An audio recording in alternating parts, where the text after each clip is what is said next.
So let's start talking about the performance and Sure. all the creative stuff before it's late.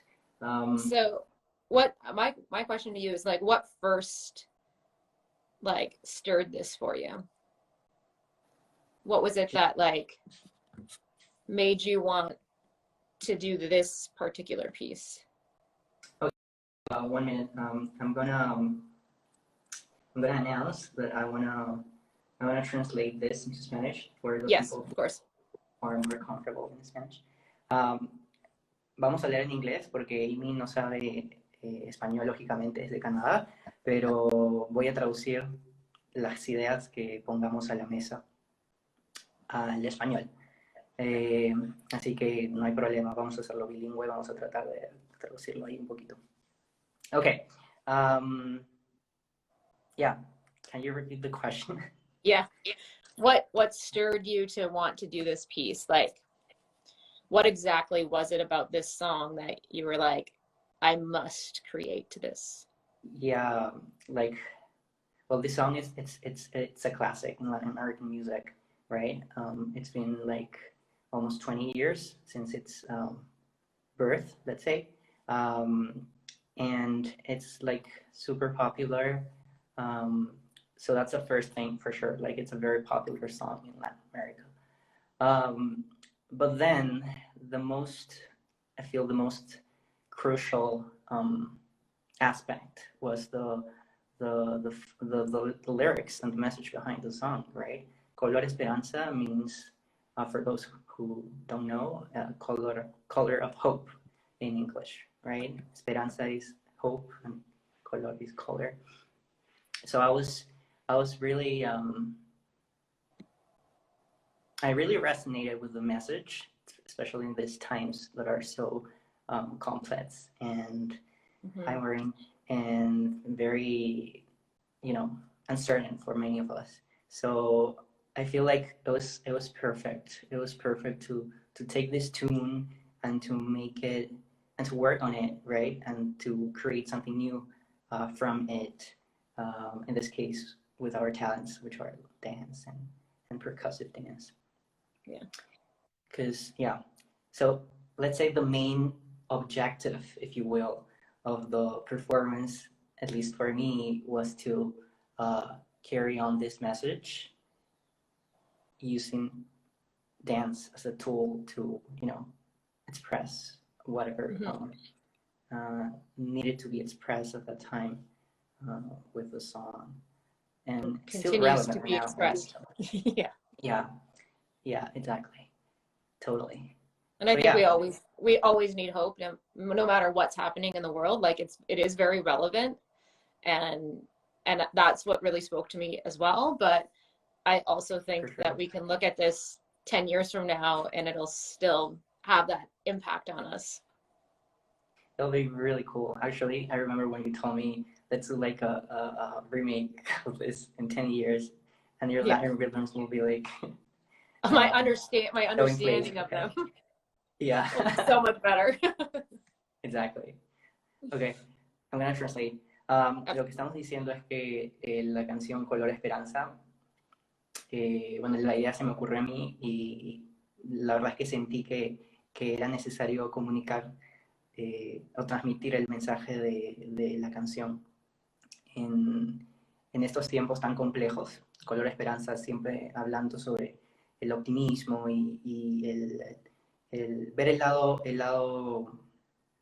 no quiero decir positivo, pero ver la vida con otros ojos, ¿no? Con ojos más de alegría y de esperanza. Así que ese fue el motor principal para poder desarrollar esta coreografía, esta pieza, que me alegra mucho que les haya gustado a todos. Y Amy me estaba diciendo que en 10 años esto sería, volver a ver este video sería algo totalmente genial. Seguramente el mensaje sería siendo tan relevante como lo es hoy. Y eso, es eso. El mensaje fue el motor primario de la coreografía. All right. So I have a question now for you. Okay. So, like participating in this project and learning all this new rhythmic patterns and different styles. What did it mean for you on a personal level, but also on a creative, professional level? What can you tell me? Like what's the meaning behind this whole experience, if you will? Like it's a it's lot. very general. It's all the things. It's all the things. So in terms of rhythm, we've talked about this a lot, is I keep asking about like the rhythms that you know. Is this something that you learned, or was it something that was just like culturally around you, so that it's just like inherent, right?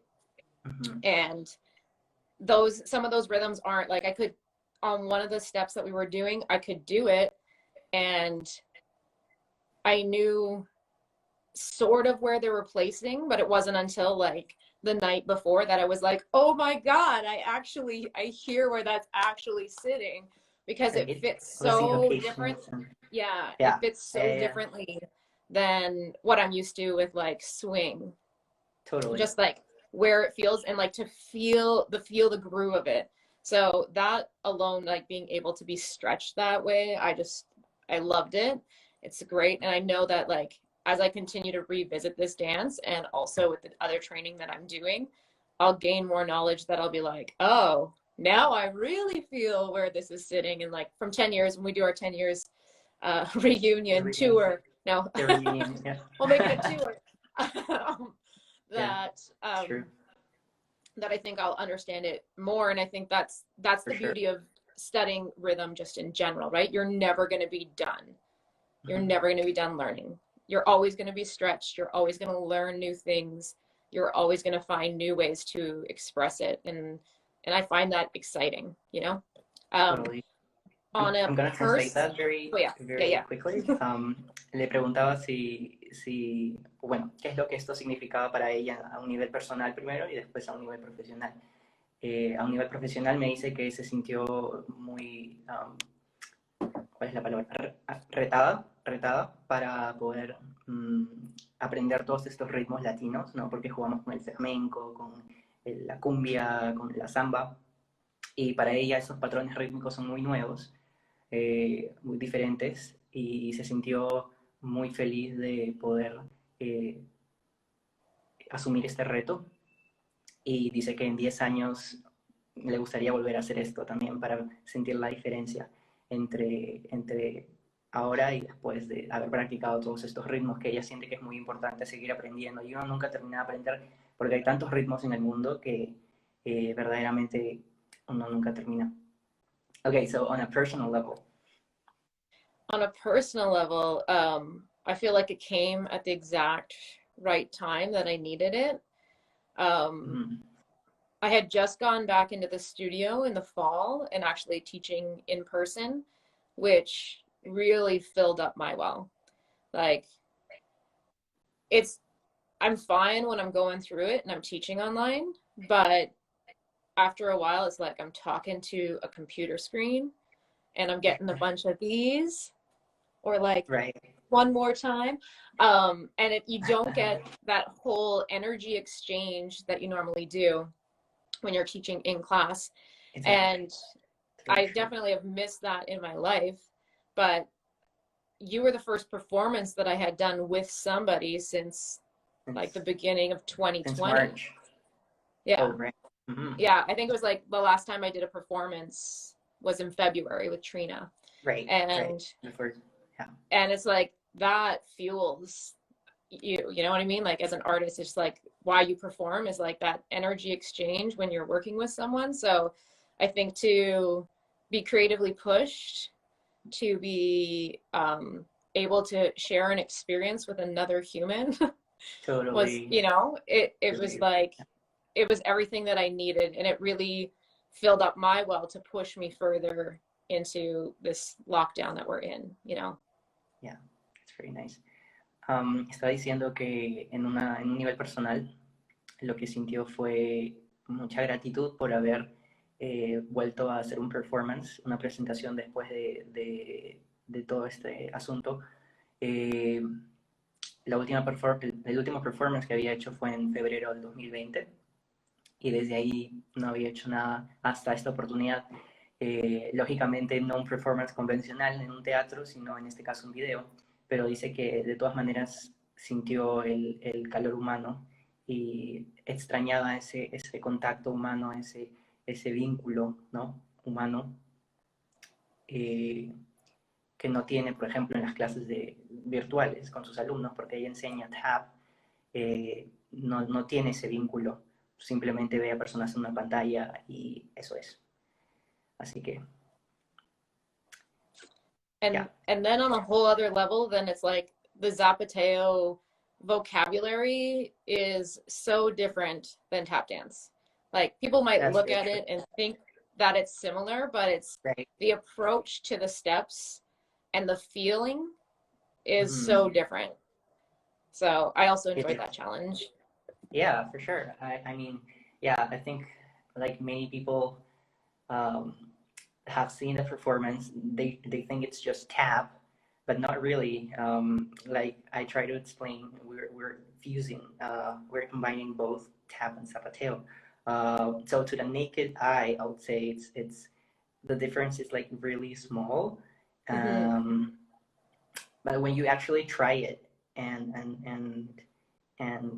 you bring awareness to your body and try to like execute the moves and feel Yeah, them, like the feel is it's totally different, right? the feel is totally different. Yeah.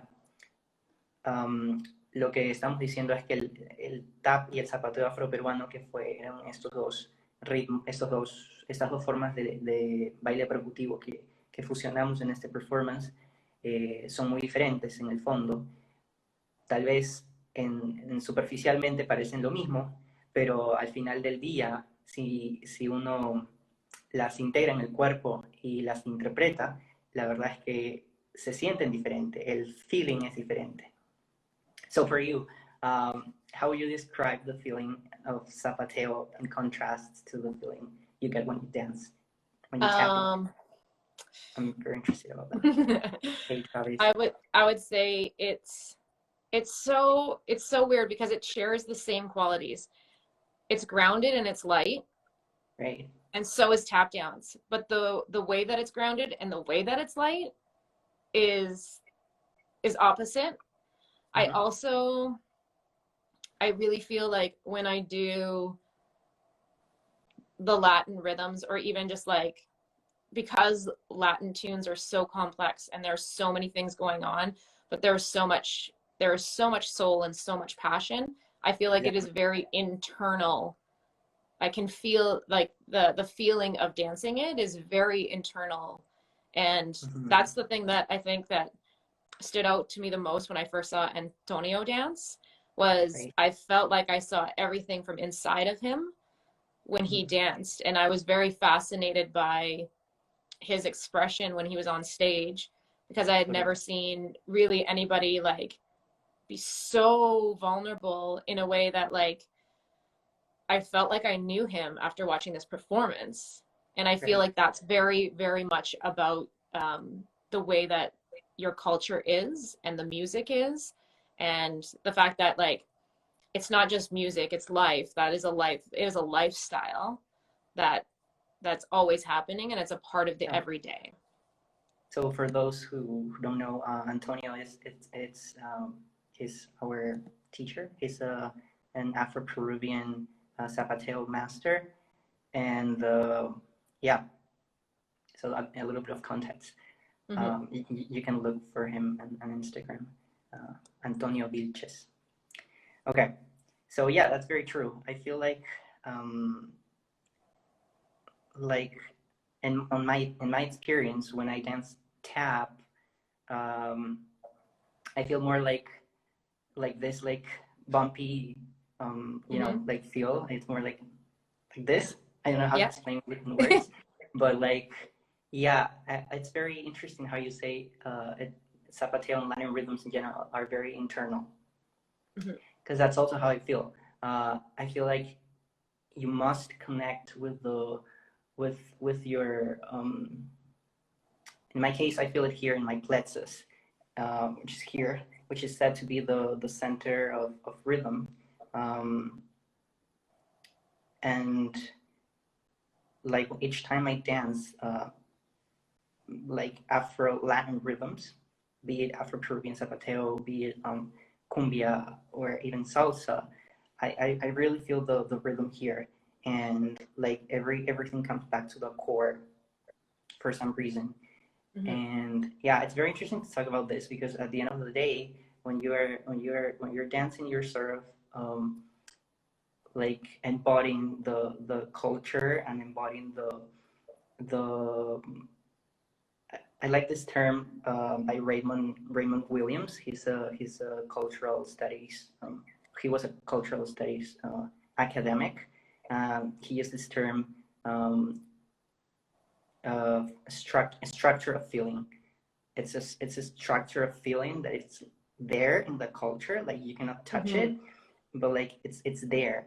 And when you when you try to dance this different expressions, you connect with this sort of invisible force or identity that's there floating. Absolutely, yeah. And you really embody it, right? So yeah, that's how I feel actually. Yeah, I feel like the music really drives that. Like there's something about the way that the rhythms are that you like if you don't move, you must be dead. You know what I mean? Like because you can't help yourself. It's so contagious. Totally.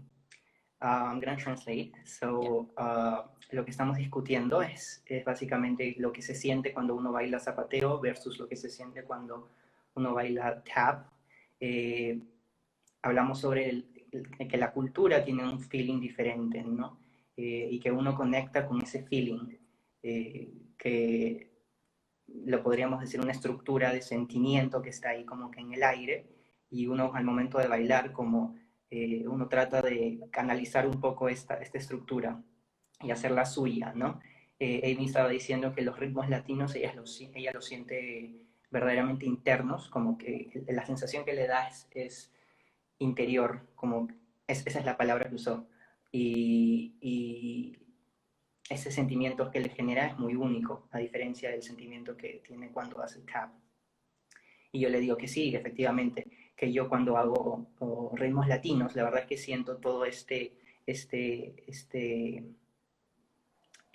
ritmo aquí en el plexo, ¿no? Como que todo el centro de mi cuerpo está conectado con el resto de mi cuerpo y como que desde aquí mando todo el ritmo y todos los movimientos. Okay, so I wanted to ask you which one was the hardest rhythm in this performance for you in specific, since we're talking about Latin rhythms in general. I'm interested about that for you, for sure. Well, one, I think with whenever I'm doing certain zapateo technique, I feel like that feels hard because of the approach of the step. Okay, yeah. And so like embodying it is hard to like, I work really hard on relaxation and tap, but the relaxation in zapateo comes from a very different place. And so it's really hard to like change your body into this other. I have to spend a lot more time on it. I have to spend more time working on that. For sure. But it was the one zu that diga da that you know that one. That one. Yeah, hitting that was the one that took me so long to like hear it, to hear where it was the one actually. Yeah, that one. Yeah, that's samba. Yeah, just to know where exactly it was really sitting in the pocket. Like I could do the step, but it wasn't like I could be like just, you know, maybe a little bit early or a little bit late. And maybe some people wouldn't necessarily notice. But when I got it, I was like, oh, that makes so much more sense now. I know it's like where it's sitting. But it was crazy how like you can hear something and you can't hear something. Exactly. Yeah, it's crazy because well, that particular rhythm has a very interesting rhythmic structure because it's like we know salsa has a clave, which is ba ba ba ba ba, and samba also has a clave, but that's kind of weird because the last beat is a little bit delayed. So instead of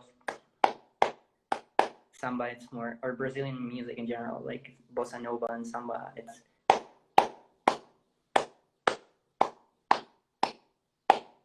right. So like that, it's the hard part to knock on. But yeah, I feel it's just like internalizing it in your body.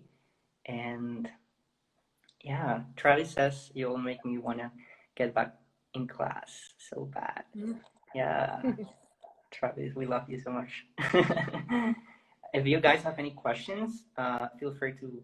There's like a button there at the bottom. I'm gonna translate what we just talked. So lo que estábamos diciendo es que para ella el ritmo más difícil en este performance fue la samba, que es un ritmo brasilero, como muchos saben, y que, bueno, la estructura rítmica es bastante diferente, porque se parece un poco a la salsa, pero no es exactamente la salsa, porque la clave es un poco más atrasada al final. Y dice que ese beat, ese golpe al final es el más difícil de coger, ¿no? Y bueno, eso básicamente estamos diciendo. Y que si tienen preguntas, por favor, abajo hay un botón, lo pueden poner ahí y podemos responder todas las preguntas que quieran. Okay. So what else? I have a question for you. Yes, for sure. So location, I'll admit when you first suggested Dundas Square, I was like, oh God, no. Because it's so commercial and it's so like, you know, yeah, it's I was like, I don't know about this. But then when we got there, I mean, one, there was barely anybody there. So that's actually magical that happened. Right?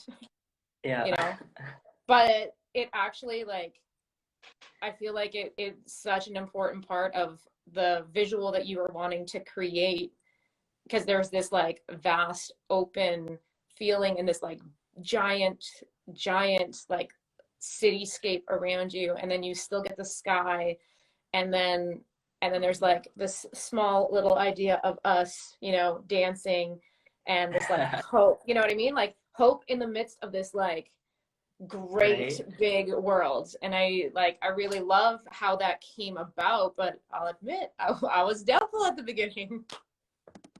I know, like, yeah, like I love that interpretation you gave. I don't know if it was exactly what I thought.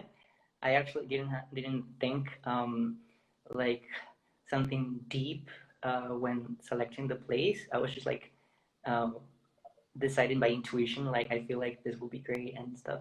But at the end of the day, when we got the piece done at the end and we got the video, like that makes so much sense, right? Like we're here expressing something about optimism in the middle of a very, let's say, intimidating and sublime modern environment. I don't know if that makes sense. It's like we're here, like this little, right, these little dancers are just like dancing freely in the middle of this structure, there's like cement and lights and ads and just like very modern urban life scenery, if you will. So I really love that because it really contributed to the whole mood of the performance. And yeah, I think it's just perfect.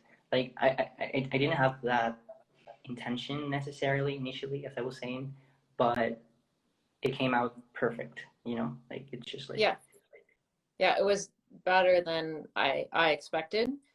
And That's pretty Um, surprised. I'm also like I love the fact that it is so empty because I think we'll remember that, like looking back on it, that like how much it reflects what's happening in life right now. And the Yeah, fact that that place is usually like crowded, you can't even, we wouldn't have been able to film that had it been any other day. You know what I mean? that's Like very true. it would Yeah. have been Any so other difficult. year. Yeah, There wouldn't have been room for our bags to keep moving. I know. Right? Because it's usually crowded. Yeah, I think it's very historically situated. And like in Mhm. 10 years, as you said, like we're gonna go back and we're gonna say, oh, this was 2020 when people didn't go to the streets and they were just like it was so solitary. And yeah, I Yeah. I I love that. I love that. Mhm. So in Spanish, ella me pregunta cómo así escogí el lugar.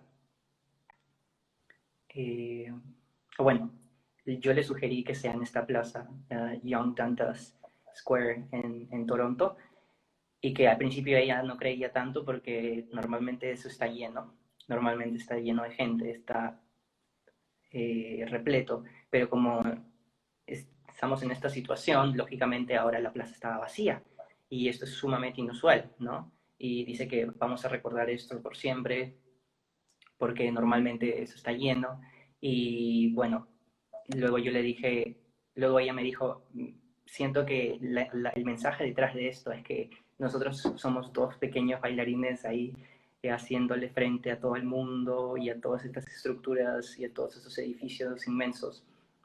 Yo le digo, sí, precisamente sentí lo mismo, no necesariamente fue la intención al inicio, no es que haya pensado conscientemente, ah, esto va a ser así, porque sí, sino finalmente fluyó así. Yo intuitivamente elegí ese lugar, pero después, bueno, resultó esto, ¿no? Que la verdad es que representa cómo nosotros ofrecemos una narrativa opuesta a toda esta estructura moderna, comercial, urbana que se presenta en esa plaza, ¿no? All right. That was very interesting. Thinking about that. I also wanted to think about the outfit that we learned that we had that day, because the colors that was intentional actually, Mhm. right? Like, Yeah. yeah, I was like, let's wear like happy, hopeful colors, and specifically the green and white are the colors that represent hope, like symbolically, of course. Yeah.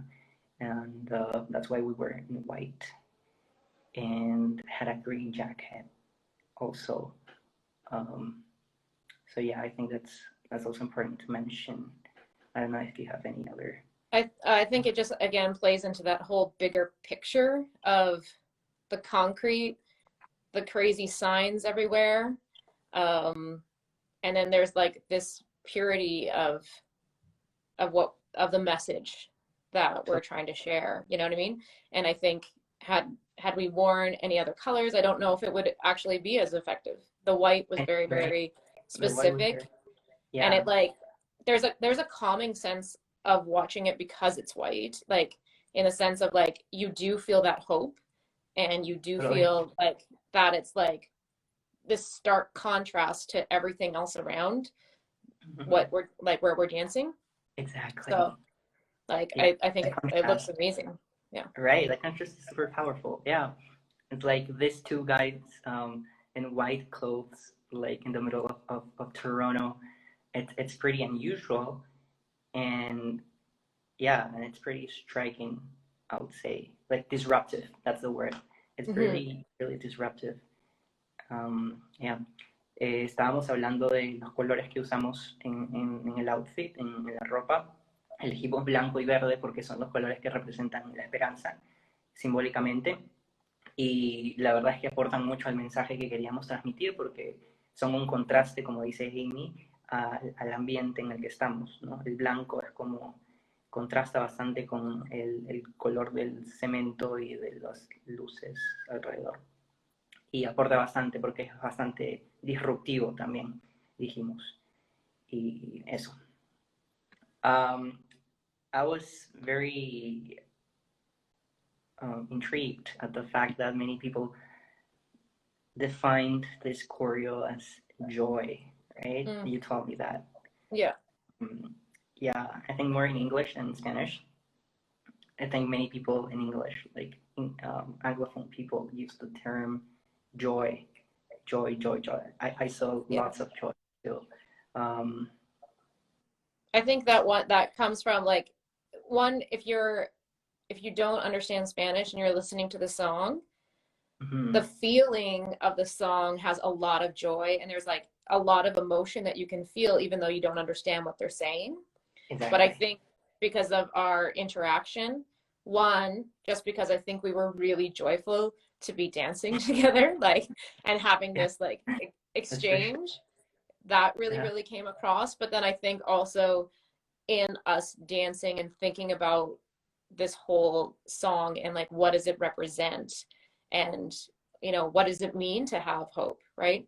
And so I think that just like between that, having that experience of dancing together generally always brings up that like nice energy exchange between two people. But I think because we haven't had those experiences, it was so much more valuable, at least for me.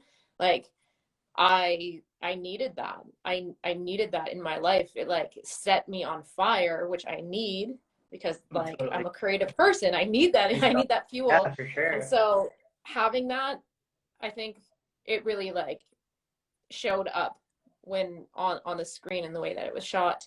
And I'm so glad that people felt that, because that is exactly what we felt the day. Like we were so happy that day. And even just like the few days that we were working together, it was just like we were so happy, even though we were in rehearsal until like midnight the night before. Right? And like, and I had taught a full day of dancing and I was like dead. It was still like the best. We were still like going, and refining, and oh my god, that was a very nice week. Maureen says your smiles were contagious. Yeah, and indeed, I think that even if you don't get the lyrics, as you were saying, you can actually feel the energy there, right? You can actually connect with our intention and with our flow. So that's beautiful. I think it also goes back to what we were talking about with this internal feeling, like in your culture, that when you are playing music, it's so from inside and of who you are, that really comes across in the music. For sure. I feel, I'm going to translate first. Estamos diciendo que a pesar de que mucha gente que habla inglés no entiende la letra de la canción, siempre había muchos comentarios que decían que la canción era joy, joy, joy, joy, que significa alegría, felicidad. Y eso es precisamente lo que quisimos transmitir. Y decíamos que nos parecía genial que podíamos reflejar toda esa intención de alegría y de optimismo, y que mucha gente que incluso no comprendiera lingüísticamente la canción porque no era su idioma, podía sentir esa energía y esa vibra que nosotros emanábamos, y esas sonrisas. No tiene precio, la verdad.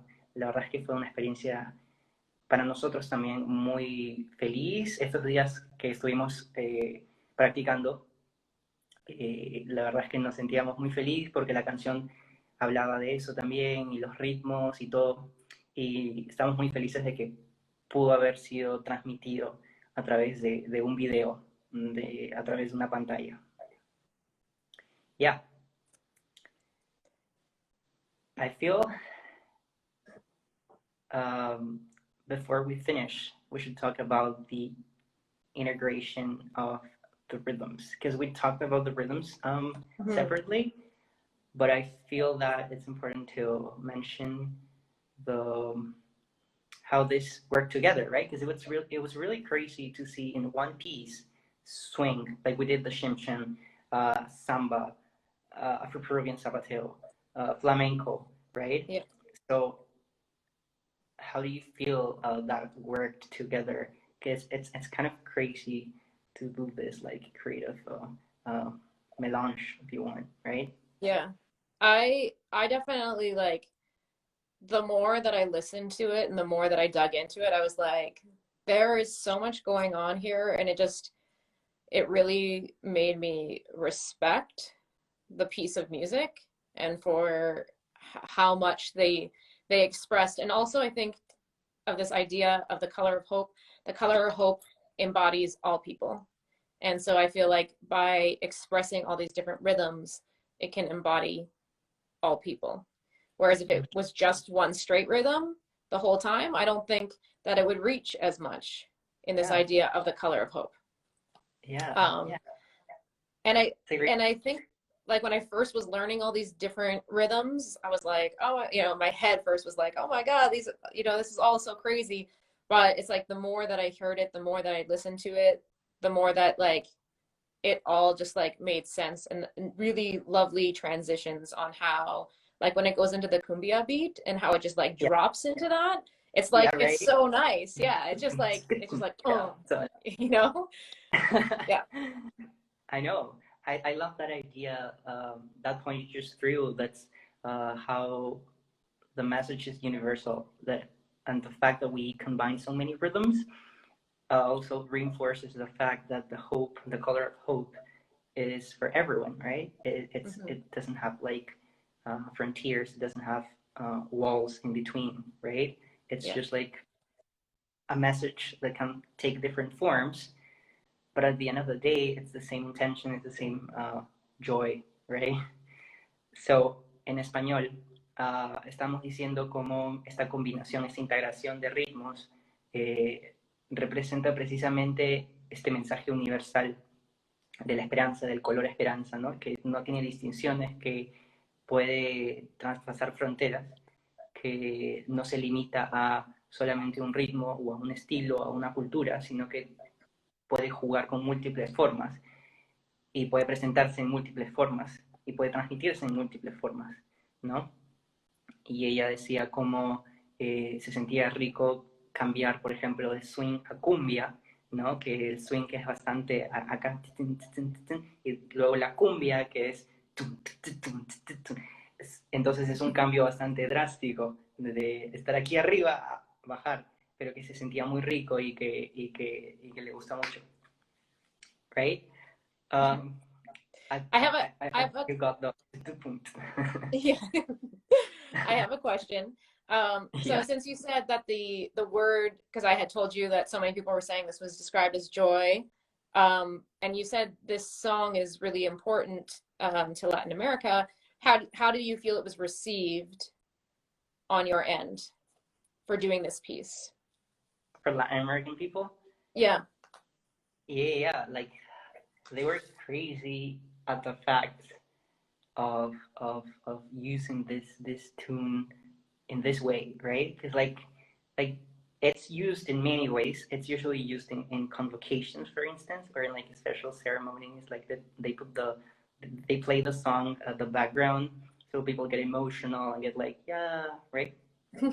But like in this way and with these tools and in this context, it was really original, I think, for them, and they really appreciated it. Like many people told me, this is very important now, especially now. Yeah. And it really speaks about the moment that we're undergoing and the context in general. And yeah. So I think it was perfect. Like it was what I felt at the beginning. Like this is perfect for this moment, you know? Mm-hmm. And yeah, it's beautiful. So in Spanish, Amy me preguntó cómo fue recibida esta canción para los hispanohablantes, ¿no? Para los latinos que la conocen, porque es una canción súper popular en Latinoamérica, por la Esperanza.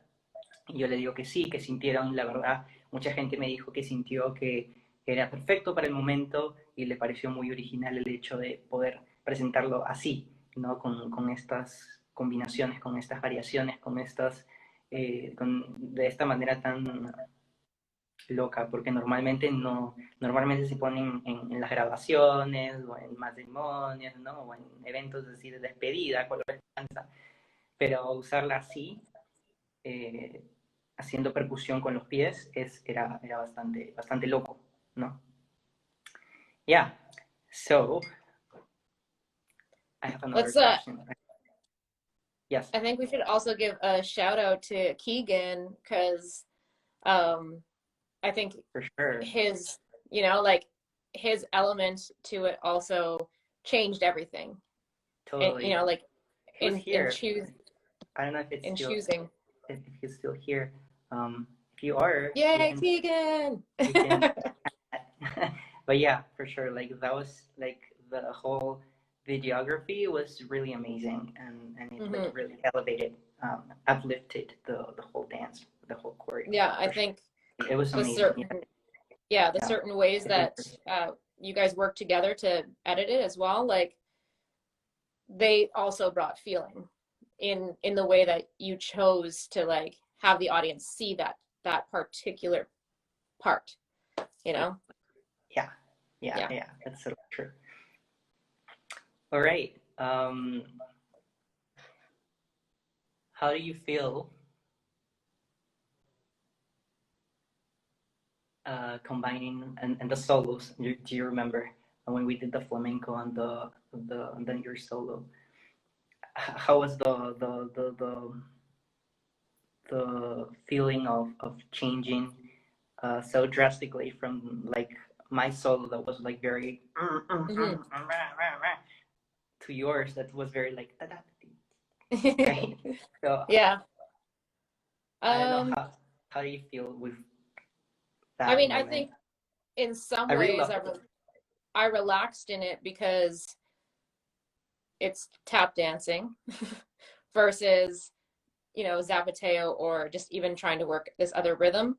But I still improvised to find out what I wanted to say, and that can be stressful for me at times. I like improvisation, but it's like it is a very vulnerable quality that is pulled out of you, and so sometimes the process of that can be tricky. But I think being able to, I think that whole like lead up of doing that tap part into the final tap part that we did mixed with the zapateo, like when we hit that part, then I was like, okay, now, you know, like now I can relax. I don't have to be thinking so hard. I mean, I'm still thinking because those zapateo steps are still like not in my wheelhouse like fully, you know. But I think like once we hit that part, then it was like, all right, now we can just really chill. Give it and relax and have fun. You know, we were having fun the whole time, but like that part really just like, you know, it was the home stretch. Le pregunté qué sentía sobre este cambio de flamenco a tap y luego otra vez a zapateo. Me dijo que era un poco estresante el hecho de improvisar su solo, porque ella hizo un solo después del solo de flamenco que yo hice. Como que le pareció un poco retador improvisarlo, pero que después, cuando al final terminamos bailando tap con zapateo, pese a que el zapateo tampoco lo domina tanto, igual se sintió más cómoda y la verdad es que se sintió con ganas de disfrutar simplemente al final hola Gaby, al final de la coreografía. Yeah, I really liked, like my favorite part of the, like you can tell me yours later, but like my favorite part of the whole choreo was the shim shim. Not just for the move, for like the steps, because they're pretty easy, but like the lyrics and the whole like harmony of the song and like that part, it's really like I really feel moved usually, like I almost tearing up, like it's really emotional. I think it's also our facial expressions, because in that part I think both we're very connected, super connected, and we felt like really comfortable with the steps, right? Mm-hmm. It was not new. So yeah, I really felt that part like deep in my heart. It was really, yeah, it was really touching. What was yours? Um, I think it La ended Valle. up being the Brazilian rhythm, the samba. After once I like really understood it, because it felt really good to just like sit in that groove, Yeah, and yeah, and I think probably because I worked hard to like make it feel good, you know. yeah. But I also really love the shim sham part. But when we got into the time step and then switched to the zap, that was also really fun because it was That like was also really cool to go from that groove into something right. so different. Yeah, But it's also 3 minutes to 6, and I need to teach my class in 3 minutes. So yeah, yeah, yeah. We're we gonna need wrap to up wrap already. it up. Yeah. Yeah. Just a final remark. She was talking about the time step, the tap time step, and then the zapateo, which we also did a zapateo sort of time step, which is like this basic introductory step. But the feel of both, it's really different. Like for the tap, it's very, it's like it's swung. But for the zapateo, it's also in triplets, but it's very different because it's more grounded, it's more earthy, it's more connected It's to grounded, but it's light. This is what I'm it's talking grounded, but it's about. like yeah, But that's but true. but it's like it's a different grounded because I It's a also have different grounded grounded, yeah. feelings in Yeah, tap, but it's a different grounded. It's a different grounded. yeah.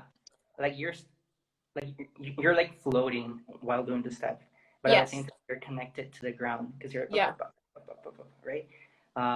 Yeah, it's unique, and I Yeah. love how we played with these two feelings.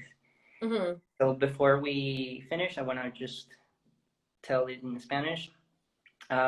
Estábamos diciendo que el tap y el zapateo, eh, que son los ritmos que integramos en este performance, la verdad es que los dos funcionan entre sillos, o sea, los dos están en pa, pero el feeling es súper diferente. El zapateo afroperuano es mucho más conectado a la tierra, a pesar de que el paso es como si uno estuviera levitando un poco, es más conectado a la tierra, mientras que el tap es más como más saltarín, más como en el aire. Y nada, fue loquísimo, fue loquísimo. Thank you so much, Amy, for your time. I really appreciate it. I really Thank you. appreciate your Oh, ideas. thank you so much for having me a part of the project. Anytime. We'll have to Yeah, do that it was again. really cool. That was really cool. We should repeat it for sure in 10 Yeah. years.